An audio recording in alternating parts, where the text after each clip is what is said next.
चलिए समझते हैं एक बीजपत्री भ्रूण के विकास के बारे में।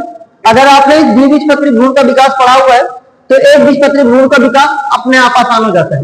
सेम कॉन्सेप्ट है, सेम चीजें चेंज होती है, बस इसमें केवल जो आपका वो सस्पेंसर होता है यानी कि जो निलंबक होता है उसका निर्माण इसमें नहीं होता, बस बाकी चीजें सेम समझते हैं। एक बीजपत्री भ्रूण के विकास के बारे में किसने बताया था? तो वो बताया था किसने? मेनस्टीन ने ही बताया था। बस यहां चेंज क्या हो जाता है, कब बताया था? 1935 1935 में बताया था। अगर हम बात करें पादप के बारे में कि किस पादप पर उन्होंने अपना प्रयोग किया था, तो उस पादप का नाम जरूर याद रखिएगा, उसका नाम था लुजुला फ्रास्टेरी। क्योंकि ये नाम बहुविकल्पी में आते हैं तो ये याद रखिएगा, लुजुला फ्रास्टेरी। सेम कॉन्सेप्ट है द्विबीजपत्री वाला, तो ये बहुत जल्दी खत्म हो जाएगा, मैं इसको फटाक से समझाने, क्योंकि ये आपकी परीक्षा के लिए इंपॉर्टेंट नहीं है। यहाँ से लुजुला फ्रास्टेरी पूछ सकता है, किसने किया था, बस इतना ही पूछता है, ज्यादा इसमें डिटेल नहीं करता है। ज्यादा बार आपको पढ़ना है तो द्विबीजपत्री का ध्यान से पढ़िएगा। होता क्या है इसमें एक होता है युग्मनज, जो कि आप जानते हैं। इसमें युग्मनज में क्या होता है, यह युग्मनज आकार में थोड़ा सा बड़ा होता है, बाद में इसमें सेल डिवीजन होता है और दो कोशिकाओं का निर्माण हो जाता है। ऊपर की कोशिका का नाम होता है भ्रूणीय कोशिका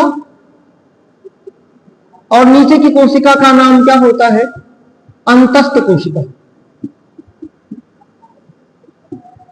ठीक, ये होगी आपकी भ्रूणीय कोशिका और नीचे निर्माण किसका हो जाता? अंतस्थ कोशिका का हो जाता है। आराम से समझिएगा, जहां नहीं आएगा पूछ लीजिएगा। तो सबसे पहले युग्मनज आकार में थोड़ा सा बड़ा होता है, बाद में इसमें सेल डिवीजन होता है, अनुपस्थ विभाजन, दो कोशिकाओं का निर्माण होता है। ऊपर की कोशिका का नाम होता है भ्रूणीय कोशिका, नीचे की कोशिका का नाम होता है अंतस्थ कोशिका। आपने अगर द्विबीजपत्री पढ़ा होगा तो वहां इस कोशिका में बार बार विभाजन होकर 6 से 10 निलंबक का निर्माण होता था, लेकिन इसमें ऐसा नहीं होता है। इसमें सारा प्रोसीजर किसका होता है? भ्रूणीय कोशिका का ही होता है। बातें समझ में आ रही है? अब देखिए, अच्छा अब क्या होता है, इस कोशिका में एक बार फिर सेल डिवीजन होता है। इस कोशिका में, भ्रूणीय कोशिका में एक बार फिर से सेल डिवीजन होता है, तो अनुपस्थ विभाजन होता है, 3 कोशिकाओं का निर्माण हो जाता है। ऊपर की कोशिका का नाम क्या होता है? भ्रूणीय कोशिका और नीचे की कोशिका, बीच वाली कोशिका का नाम मध्य कोशिका और नीचे की कोशिका जो कि जिसका नाम क्या था? अंतस्थ कोशिका। यहां पे आपको बनेगा थोड़ा सा इंपॉर्टेंट। क्यों बनेगा इंपॉर्टेंट? यहाँ पे जो मध्य कोशिका होती है ये भ्रूण के बाकी अंगों का निर्माण करती है या भ्रूण के अंगों का निर्माण करती है, जबकि अगर हम भ्रूणीय कोशिका की बात करें तो यह स्कूटेलम, ये याद रखिएगा, स्कूटेलम पूछा जाता है।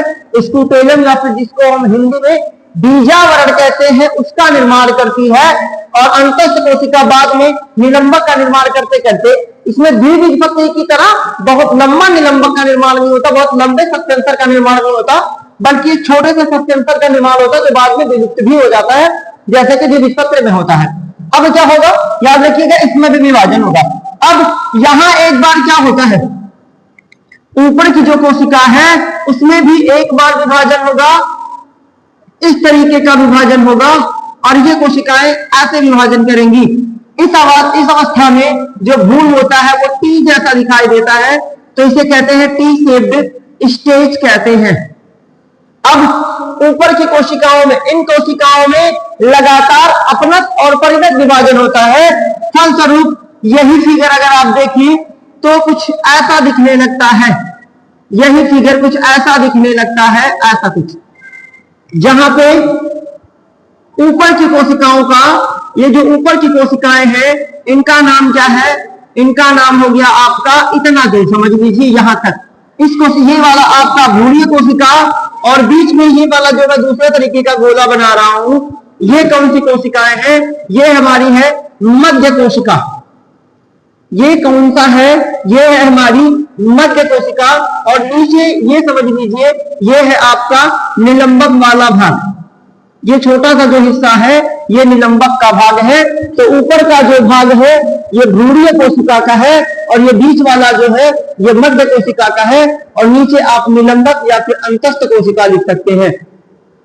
अभी समझिए, इसमें चूंकि लगातार विभाजन होता है, इसमें निलंबक का निर्माण नहीं होता, तो ये फिगर कुछ ऐसा बन जाता है, हल्का चप्पल जैसा एक तरफ तिरछा हो जाता है, यहां पे कुछ ऐसा हो जाता है। आप इसको गोल गोल बनाइएगा, कोशिका बनाइएगा। हम थोड़ा सा जल्दी बनाने के लिए ऐसा क्रिएट कर रहे, आप इसको गोला बनाइएगा। अब देखिए इसमें ऊपर वाले हिस्से में क्या पाया जाता, इस वाले हिस्से में बेटा इस कॉर्नर पे आपको क्या देखने को मिलेगा, इस कॉर्नर पे हमें देखने को मिलेगा निलंबक अर्थात सस्पेंसर देखने को मिलेगा। इस कॉर्नर पे हमें क्या देखने को मिलेगा, इस कॉर्नर पे हमें देखने को मिलेगा मूलांकुर, और इस वाले ऊपर वाले हिस्से पे हमें क्या देखने को मिलेगा, यहां हमें देखने को क्या मिलता है, प्रांकुर। और आप जानते हैं प्रांकुर किसका निर्माण करता है, तना का। मूलांकुर किसका निर्माण करता है, जड़ का। और बाद में निलंबक तो आप जानते हैं खत्म हो जाता है, समाप्त हो जाता है। अभी यही फिगर कुछ दूसरे तरीके से कैसे दिखेगा, तो यही फिगर कुछ ऐसा दिखाई देता है, इसका कुछ ऐसा इंटरफेस दिखाई पड़ता है, कुछ ऐसा इसका इंटरफेस दिखाई पड़ता है। ऊपर वाला हिस्सा जो होता है, सेम फिगर में वही समझाने की कोशिश कर रहा हूं। ऊपर वाले हिस्से को हम क्या बोलते, प्रांकुर बोलते।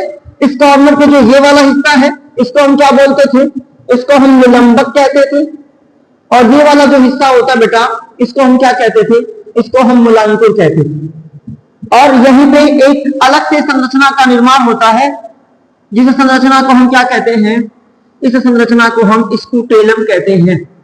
क्या कहते हैं, स्कूटेलम कहते हैं। यहां तक अगर आपको समझ में आया तो अब इसका लास्ट स्टेज है। इसका लास्ट स्टेज क्या है, आपको देखने को मिलेगा कुछ ऐसा,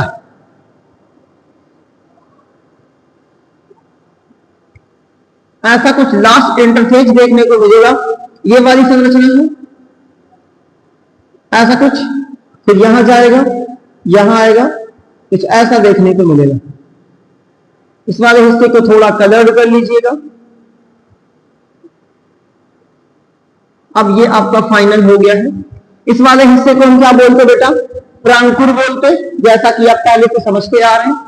ठीक है, अब इसको एक कवर किए होता है, तो प्रांकुर को जो कवर करता है उसका नाम क्या हो जाता है, उसका नाम हो जाता है प्रांकुर चोल। ठीक है, ये वाला हिस्सा यहां कहलाता है मूलांकुर, ये नीचे वाला हिस्सा मूलांकुर कहलाता है। इसके चारों तरफ एक आवरण पाया जाता है जिसको हम क्या कहते हैं, मूलांकुर चोल कहते हैं। जबकि ये वाला हिस्सा क्या कहलाता है, स्कूटेलम, या फिर इसी को क्या बोलते हैं, इसी को बीजावरण भी कहते हैं। तो ये रहा आपका एक बीजपत्री भ्रूण का विकास। बिल्कुल सेम कंटेंट होते हैं, बस कुछ चीजें उससे थोड़ी सी चेंजेस होती हैं। तो ये रहा आपका एक बीजपत्री भ्रूण का विकास। अभी हमें समझना है इस चैप्टर में थोड़े से टॉपिक्स बचे हुए, अभी फल का निर्माण और बीज का निर्माण, जिसे हम अगले वीडियो में समझेंगे। तब तक इसे नोट डाउन करें। Best of luck, take care.